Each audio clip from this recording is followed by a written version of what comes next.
Talk about it. We're going to bring in the accounting professor at Montclair State University and America's accountant, Dan Geltrude, and global business analyst and British Royals commentator, Hillary Fordwich. Good morning to you both. Good morning. Now, it was a volatile day on Wall Street yesterday. The Dow actually plummeting 179 points. The S&P and NASDAQ also falling in the red. Dan, what's the mood among investors? Well, let's keep in mind here, in spite of what's going on in the world, and a lot of things are pretty terrible from a humanitarian standpoint, the market per se doesn't care about that. I know it's terrible, but the market only judges things on one thing: money. What's happening with money? And the way the market is reacting now is saying, wait a minute, these sanctions, should they grow to be greater and greater, could have a real impact on inflation. Inflation will lead to higher interest rates, and that has a negative impact on the market.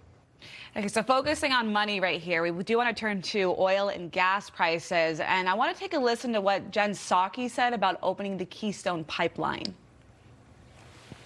Pelosi has come out also in support of banning Russian oil, so why keep the carve out, especially when oil, with the argument that Putin is going to not benefit from oil, you know what I'm trying to say? Yes, I think I do know what you're trying to say. Well, our objective and the president's objective has been to maximize impact on President Putin and Russia while minimizing impact to us and our allies and partners. And I know you've heard me say this a few times before, but we don't have a strategic interest in reducing the global supply of energy.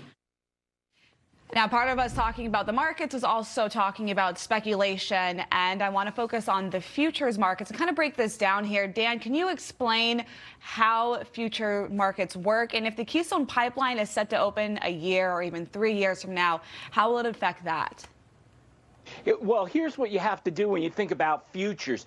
So when you see the price of barrels of oil going down, the immediate thought is to say, well, that means that the price of the pump should come down.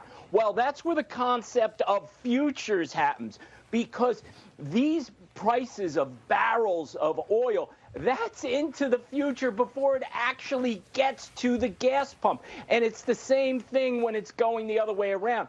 As the price per barrel skyrockets, we do see some of that coming through at the price at the pump, just not as quickly, because oil is purchased on future barrels to be produced.